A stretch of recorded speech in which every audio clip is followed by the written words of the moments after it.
نحمده ونصلي على رسوله الكريم فأعوذ بالله من الشيطان الرجيم بسم اللہ الرحمن الرحیم۔ عزیز بزرگوں، دوستوں اور بھائیوں، السلام علیکم ورحمۃ اللہ وبرکاتہ۔ آج کی نشست میں ہم جس مضمون کا مطالعہ کر رہے ہیں اس کا عنوان ہے فقر و فاقہ، ایمان لیوا آزمائش۔ فقر و فاقہ، تنگ دستی، بے روزگاری اور معاشی بدحالی بڑی ہی ایمان لیوا اور ہوش و حواس کو خراب کر دینے والی آزمائشیں ہیں۔ بھوک، فاقہ اور بے روزگاری میں مبتلا ہو جانے والے شخص کے لیے اپنے ایمان و اخلاق کی حفاظت جوئے شیر لانے سے بھی زیادہ کٹھن اور صبر آزما کام ہے۔ دولت کی فراوانی اور خوشحالی میں داد عیش دینے والوں کو کیا اندازہ ہو سکتا ہے کہ ان ایمان شکن مصائب میں گرفتار ہونے والوں پر کیا گزرتی ہے۔ ڈوبنے والے کی دلی کیفیت اور پریشانی کا احساس اس شخص کو کیا ہو سکتا ہے جو دریا کی موجوں سے دور ساحل پر مامون و محفوظ کھڑا ڈوبنے والے کا تماشا دیکھ رہا ہو۔ اللہ ہر ایک کو ان لرزا دینے والی آزمائشوں سے اپنی پناہ میں رکھے، مگر یہ آزمائشیں بہرحال انسانوں ہی پر آتی ہیں۔ کچھ نہیں کہا جا سکتا کہ کل طلوع ہونے والی صبح کس کے لیے کیا لے کر آنے والی ہے۔ پرسکون رات کی آغوش میں بے غم سونے والوں کے وہم و خیال میں بھی نہیں ہوتا کہ آنے والی صبح ان کے لیے کیا مصائب اور ہنگامے لے کر آ رہی ہے۔ آسمان کی آنکھ نے نہ جانے کتنی بار کیسے کیسے عبرتناک منظر دیکھے ہیں۔ شب و روز کی یہ گردش جب تک جاری ہے، ہر ایک کو چار و ناچار وہ کچھ دیکھنا ہی ہے جو اللہ نے اس کی تقدیر میں لکھ دیا ہے۔ جس چیز کا فیصلہ اللہ نے فرما دیا ہے اس سے نہ اپنی تدبیر بچا سکتی ہے اور نہ کسی اور کی مدد ہی سے آنے والی مصیبت ٹل سکتی ہے۔ مصیبت سے نجات دینے والا صرف وہی اللہ ہے جو انسان کو آزمائش میں مبتلا کرتا ہے۔ مصیبت و تکلیف تو کوئی بھی ہو پریشانی کا باعث ہوتی ہے، لیکن بھوک، فاقے اور تنگ دستی کی آزمائش میں آدمی بہت جلد گھبرا اٹھتا ہے، صبر کی قوت کھو بیٹھتا ہے اور ہوش و حواس گم ہو جاتے ہیں، اور اکثر و بیشتر وہ ان قدروں کو بھی بھول جاتا ہے جو اسے جان سے زیادہ عزیز ہوتی ہیں، بالخصوص جب اس کی کفالت میں ننھے بچے اور دوسرے متعلقین بھی ہوں۔ فاقے کی مار سہ جانا اور معصوم جانوں کو بھوک میں بلکتا دیکھ کر بھی یہ حال نہ ہونا معمولی دل گردے کا کام نہیں ہے۔ اس آزمائش میں بڑے بڑوں کی ہمتیں جواب دینے لگتی ہیں، دل بیٹھنے لگتے ہیں اور ہوش و حواس گم ہو جاتے ہیں۔ پراگندہ دل بہت پرانا مقولہ ہے اور بہت ہی صحیح مقولہ ہے۔ اس پراگندہ دل میں آدمی اللہ سے بھی بدگمانی کرنے لگتا ہے۔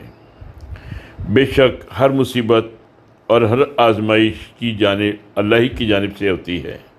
آدمی دیدہ و دانستہ خود کسی مصیبت اور آفت میں پھنسنے کی کوشش ہرگز نہیں کرتا۔ اللہ تعالیٰ کا سورہ شورى میں ارشاد ہے، آیت نمبر 23 میں، وَمَا أَصَابَكُم مِّن مُّصِيبَةٍ فَبِمَا كَسَبَتْ أَيْدِيكُمْ، تم پر جو مصیبت بھی آتی ہے تمہارے اپنے ہاتھوں کی کمائی سے آتی ہے۔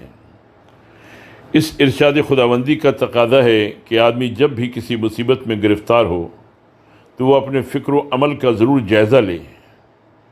بعض اوقات کسی معاملے میں دین کی صحیح تعلیمات سے ناواقفیت اور صحیح تصور سے لا علمی کے نتیجے میں بھی آدمی غلط روش اختیار کر لیتا ہے اور خواہ مخواہ ایک مصیبت میں گرفتار ہو کر دنیاوی پریشانی بھی مول لیتا ہے اور دینی خسارے میں بھی مبتلا ہوتا ہے۔ رزق کے معاملے میں دو باتوں کے بارے میں شرح صدر بہت ضروری ہے۔ ایک یہ کہ رزق رسانی کے باب میں قرآن و سنت کی تعلیمات کیا ہیں، اور دوسری یہ کہ کسب معاش کے سلسلے میں دین کا صحیح تصور کیا ہے۔ تنگ دستی اور فقر و فاقے میں حد سے گزری ہوئی پریشانی کا اظہار جزا و فضا، مایوسی اور اللہ سے بدگمانی کا سبب بالعموم یہ ہوتا ہے کہ آدمی یا تو ان تعلیمات سے ناواقف ہوتا ہے جو رزق کے متعلق قرآن و سنت میں دی گئی ہیں، یا جاننے کے باوجود وہ نگاہوں سے اوجھل ہو جاتی ہیں، اور کبھی کبھی فقر و فاقے میں آدمی اس لیے بھی مبتلا ہو کر دین سے دور جا پڑتا ہے کہ کسب معاش کے سلسلے میں قرآن و سنت کا دیا ہوا صحیح تصور اس کے سامنے نہیں ہوتا، اور غلط تصور کے تحت اختیار کیا ہوا رویہ ہی اس کے لیے پریشانی کا باعث بن جاتا ہے۔ رزق دینے والا صرف اللہ ہے، روزی میں تنگی اور کشادگی صرف اسی کے قبضے میں ہے، وہی ہر ایک کو روزی پہنچا رہا ہے۔ نہ یہ ممکن ہے کہ آپ اپنی محنت، جانفشانی اور تدبیر و حکمت سے جتنی روزی چاہے حاصل کر لیں، اور نہ اللہ کے سوا کسی اور کی یہ طاقت ہے کہ وہ آپ کو روزی دے سکے یا آپ سے آپ کی روزی روک سکے۔ رزق کی کنجیاں صرف اللہ کے پاس ہیں، اور وہی جس کو جتنا چاہتا ہے دیتا ہے۔ ہر جاندار کی روزی اس نے اپنے ذمے لے رکھی ہے۔ سورہ ہود کی آیت نمبر 6 میں ارشاد ہے، وَمَا مِن دَابَّةٍ فِي الْأَرْضِ إِلَّا عَلَى اللَّهِ رِزْقُهَا وَيَعْلَمُ مُسْتَقَرَّهَا وَمُسْتَوْدَعَهَا۔ زمین پر چلنے والے ہر جاندار کی روزی اللہ ہی نے اپنے ذمے لی ہے۔ وہ جانتا ہے کہ کون کہاں رہتا ہے اور کہاں سونپا جاتا ہے، یعنی اللہ تعالیٰ کے علم سے نہ کسی جاندار کے رہنے بسنے کی جگہ پوشیدہ ہے، اور نہ یہ بات پوشیدہ ہے کہ وہ کس جگہ اپنی جان اللہ کے سپرد کرے گا۔ اللہ نے ہر جاندار کی روزی اپنے ذمے لی ہے، پس یہ کیسے ہو سکتا ہے کہ کوئی جاندار اپنے حصے کی روزی سے محروم رہ جائے؟ جس جسم میں بھی اللہ نے جان ڈالی ہے، اور جب تک اس جان کو اس جسم میں رکھنے کا اس نے فیصلہ کیا ہے، وہ اس کے نصیب کی روزی اسے ضرور پہنچائے گا، چاہے وہ جہاں ہو اور جس حال میں ہو۔ قرآن و سنت پر ایمان رکھنے والا بھلا یہ کیسے سوچ سکتا ہے کہ اس کا اللہ اسے روزی سے محروم کر دے گا، اور وہ یا اس کے متعلقین بھوک اور فاقے سے بلک بلک کر دم توڑ دیں گے؟ اللہ تو اپنے دشمنوں کو بھی رزق سے محروم نہیں کرتا، پھر بھلا اپنے ماننے والے بندوں کو کیوں کر محروم کرے گا؟ اے کرم کرنے والے اللہ، جب تو اپنے غیب کے خزانے سے ان لوگوں کو روزی پہنچا رہا ہے جو تیرے بجائے آگ کو پوجتے ہیں، تو اپنے دوستوں کو تو روزی سے کیوں کر محروم کر دے گا، جبکہ تو دشمنوں پر بھی عنایت کی نظر رکھتا ہے۔ یہ بات شیخ سعدی رحمۃ اللہ علیہ نے اپنے اشعار میں کہی۔ اگر کسی وقت آپ تنگ دستی میں مبتلا ہو جائیں، معاشی بدحالی کا شکار ہو جائیں، یا آپ کی لگی ہوئی روزی کوئی چھین لے، تو اس سے ہراساں ہونے کی کیا گنجائش؟ رزق تو نہ کسی خاص ذریعے اور ہیلے پر منحصر ہے، نہ کسی دوسرے انسان کے قبضے میں ہے، وہ تو صرف اس کے قبضے میں ہے جس نے آپ کی روزی کی ذمہ داری لی ہے۔ آپ نے اگر اس کے سوا کسی دوسرے اپنے جیسے محتاج انسان کو روزی رساں سمجھنے کی کبھی غلطی کی ہے تو فوراً توبہ کیجیے، اپنے فکر و نظر کی اصلاح کیجیے، اور اللہ کی صفات کا صحیح تصور حاصل کر کے اپنے ایمان کی حفاظت کیجیے۔ اور اگر کسی خاص ذریعہ رزق پر آپ بھروسہ کیے بیٹھے تھے تو پہلی فرصت میں اپنے قلب کا جائزہ لیجیے، اور ہر غلط تصور اور فکر کو کھرچ ڈالیے کہ بھروسے کے لائق صرف اس اللہ کی ذات ہے جو آپ سے بے پناہ پیار رکھتا ہے۔ آپ دنیا میں بھوکے آئے تھے، اور آپ کی آمد سے پہلے آپ کی روزی اس نے آپ کی ماں کے سینے میں پیدا کر دی تھی، اور آپ دنیا میں ننگے آئے تھے اور اس نے لباس کا انتظام کر دیا تھا۔ وہ اللہ زندہ و جاوید ہے، نہ اسے اونگ آتی ہے اور نہ اسے نیند آتی ہے۔ وہ کسی وقت آپ کی فکر سے غافل نہیں ہوتا، اور نہ وہ کبھی بھٹکتا ہے اور نہ کبھی بھولتا ہے۔ آپ کے لیے اس کی گنجائش بھی نہیں ہے کہ آپ تنگ دستی اور معاشی بدحالی کے اندیشے سے غلط ذرائع اختیار کرنے کی بات سوچیں۔ آپ کچھ بھی کریں، آپ کو ملے گا صرف اتنا ہی جتنا اللہ نے آپ کے لیے مقدر کر رکھا ہے۔ روزی کی تنگی اور کشادگی کا دار و مدار آپ کی تدبیر و حکمت اور محنت و کوشش پر ہے ہی نہیں، بلکہ اللہ کے فیصلے پر ہے۔ شب و روز دوڑ دھوپ کرنے والے کو بمشکل 2 وقت کی روٹی مہیا ہوتی ہے، اور معمولی محنت کرنے والے کو وہ کچھ مل جاتا ہے جس کا وہ تصور بھی نہیں کر سکتا۔ بڑے بڑے دانش مند پریشان حال رہتے ہیں اور نادانوں پر رزق کی بارش ہوتی ہے۔ شیخ سعدی نے اپنے اشعار میں کہا ہے کہ اگر روزی میں اضافہ عقل و دانش پر منحصر ہوتا تو نادان شخص سے زیادہ کوئی تنگ دست نہ ہوتا، لیکن وہ نادانوں اور بے وقوفوں کو ایسی راہوں سے روزی پہنچاتا ہے کہ بڑے بڑے عقل مند اس معاملے میں حیران رہ جاتے ہیں۔ آپ کا کام تو صرف یہ ہے کہ آپ صحیح انداز میں سوچیں، صحیح اور جائز تدبیریں اختیار کریں اور محنت و کوشش میں کبھی کوتاہی نہ کریں۔ اس کے بعد کیا ہونے والا ہے، اس کی فکر میں آپ خواہ مخواہ پریشان نہ ہوں۔ جس اللہ نے اپنے ذمے یہ فکر لے رکھی ہے وہ ضرور آپ کو وہ سب کچھ دے گا جس کے دینے کا اس نے فیصلہ کیا ہے۔ حرام ذرائع اختیار کر کے آپ اپنی قسمت سے زیادہ ہرگز حاصل نہیں کر سکتے، البتہ اپنے دین و ایمان کو خطرے میں ڈال کر اپنے اللہ کو غضبناک ضرور کر سکتے ہیں۔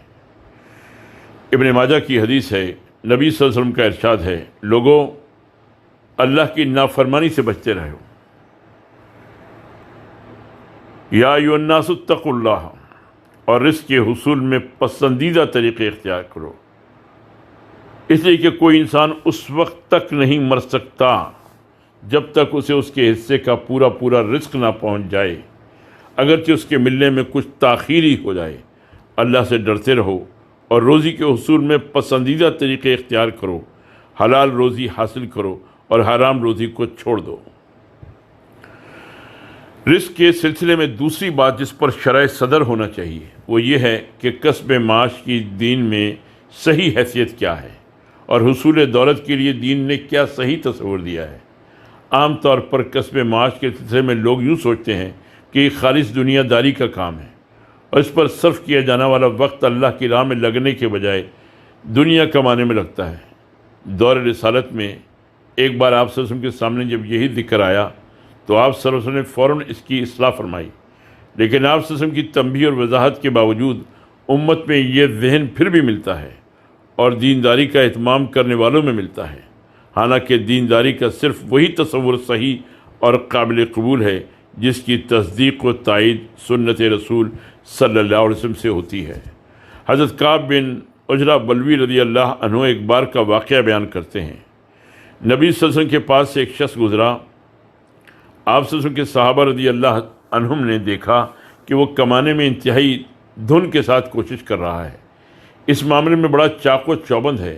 صحابہ رضی اللہ عنہم نے اپنے آپ صلی اللہ علیہ وسلم سے کہا، یا رسول اللہ، اگر اس شخص کی یہ دوڑ دھوپ اور دلچسپی اللہ کی راہ میں ہوتی تو کیا ہی اچھا ہوتا۔ یہ سن کر اللہ کے رسول صلی اللہ علیہ وسلم نے ارشاد فرمایا، اگر وہ کمانے کی راہ میں دوڑ دھوپ کرنے کے لیے اس لیے نکلا ہے کہ اپنے چھوٹے بچوں کی پرورش کرے تو اس کی یہ محنت و کوشش اللہ کی راہ میں شمار ہوگی۔ اسی طرح اگر اس کی یہ دوڑ دھوپ بوڑھے والدین کی ضروریات پوری کرنے کے لیے ہے تو یہ بھی اللہ کی راہ میں ہی شمار ہوگی۔ اگر وہ یہ ساری تگ و دو اپنے لیے کر رہا ہے تاکہ اپنی ضروریات کے لیے اس کو کسی کے آگے ہاتھ نہ پھیلانا پڑے تو یہ محنت و کوشش بھی اللہ ہی کی راہ میں شمار ہوگی۔ ہاں، اگر یہ سب کچھ اس لیے ہے کہ مال و دولت جمع کر کے لوگوں پر اپنی برتری جتائے اور نمود و نمائش کرے تو پھر یہ ساری دوڑ دھوپ شیطان کی راہ میں ہے۔ یہ حدیث صاف صاف بتاتی ہے کہ دین و دنیا کی تفریق غلط ذہن کی پیداوار ہے۔ مومن کو دنیا میں بشری تقاضے پورے کرنے کے لیے کسب معاش میں بھی چاق و چوبند ہونا چاہیے، اور کسب معاش کی جد و جہد بھی اللہ کی راہ میں جد و جہد ہی سمجھی جائے گی۔ البتہ یہ ضروری ہے کہ وہ اپنے جذبات اور ارادوں پر ایمان و تقوی کی گرفت رکھے اور سب کچھ انہی جذبات اور ارادوں کے ساتھ کرے جو ایمان و تقوی کے شایان شان ہوں۔ بے شک دولت کا پجاری بننا اور مال و دولت جمع کرنے ہی کو زندگی کا مقصود بنا لینا انتہائی ناپسندیدہ ہے، لیکن نیک جذبات کے ساتھ کسب معاش کی دوڑ دھوپ اور حصول دولت کی جد و جہد کو حقارت کے ساتھ دیکھنا اور ناپسندیدہ سمجھنا کسی طرح صحیح نہیں۔ قرآن و سنت میں گہری بصیرت رکھنے والے ایک عالم دین اور اپنے وقت کے امام حضرت سفیان ثوری رضی اللہ عنہ فرماتے ہیں، دور حاضر سے پہلے نبی صلی اللہ علیہ وسلم کے زمانے میں اور خلفائے راشدین کے عہد میں مال و دولت کو ناپسندیدہ سمجھا جاتا تھا، لیکن آج کے دور میں مال و دولت مومن کی ڈھال ہے۔ اگر آج ہمارے پاس یہ درہم و دینار نہ ہوں تو یہ اصحاب اقتدار ہمیں اپنا رومال بنا لیں۔ آج کے دور میں جس کے پاس کچھ بھی دولت ہو وہ اس کو کسی کام میں لگائے تاکہ مال میں نفع ہو اور بڑھے، اس لیے کہ یہ وہ نازک دور ہے کہ اگر آدمی تنگ دست اور محتاج ہو تو وہ سب سے پہلے اپنے دین و ایمان کا سودا کرے گا۔ حلال کمائی کو اپنے اوپر خرچ کرنا فضول خرچی نہیں ہے۔ رواہ المشکات۔ رومال کو آدمی اپنے بدن سے میل کچیل صاف کرنے کے لیے جس طرح چاہتا ہے استعمال کرتا ہے۔ رومال بنا لینے سے مراد یہی ہے کہ صاحب اقتدار جس طرح چاہتے ہمیں اپنے غراض کے لیے استعمال کرتے اور ہم اپنی تنگ دستی اور احتیاط کی وجہ سے مجبور ہوتے ہیں۔ حقیقت یہ ہے کہ محتاجی ہی شیر کو لومڑی کا سا مزاج بنانے پر مجبور کرتی ہے۔ فقر و فاقے کی آفتوں کو جھیل لینا اور اپنے ایمان و اخلاق کو بچا لینا انتہائی مشکل کام ہے۔ صحابہ رضی اللہ عنہم ہی کا دل گردہ تھا کہ وہ ان مصائب میں ثابت قدم رہے اور فقر و فاقے کے ہلا دینے والے آزمائشوں کو جھیل گئے۔ آج کے دور میں جب کہ ایمان نہایت کمزور ہیں، دینی حکمت یہی ہے کہ آدمی حصول مال کی کوشش سے غافل نہ ہو، صحیح جذبات کے ساتھ روزی کے حصول میں انتھک محنت کرے، اپنی سستی یا غلط فکری سے اپنے ایمان کو کسی خطرے میں نہ ڈالے اور اللہ سے برابر دعا کرتا رہے کہ پروردگار مجھے فقر و فاقے کی آزمائش سے بچا۔ ام المومنین حضرت ام سلمہ رضی اللہ عنہا بیان فرماتی ہیں کہ نبی صلی اللہ علیہ وسلم یہ دعا مانگا کرتے تھے۔ ابو داؤد کی حدیث ہے اور نسائی میں اور ابن ماجہ میں بیان ہوئی ہے۔ حضرت ابو ہریرہ رضی اللہ عنہ سے روایت ہے کہ رسول اللہ صلی اللہ علیہ وسلم دعا کیا کرتے تھے، اے اللہ میں تیری پناہ چاہتا ہوں بھوک اور فاقے سے، وہ بڑا تکلیف دہ رفیق خواب ہے، اور خیانت کے جرم سے وہ بہت بری ہمراز ہے۔ اللہ تعالی ہمیں رزق کے حصول کے بارے میں اور رزق کے خرچ کرنے کے بارے میں اور رزق کے بارے میں جو آزمائشیں آئیں ان میں ثابت قدم رہنے کے بارے میں جو تعلیمات اسلام ہیں اس پر عمل کرنے کی توفیق عطا فرمائے۔ وآخر دعوانا ان الحمد للہ رب العالمین۔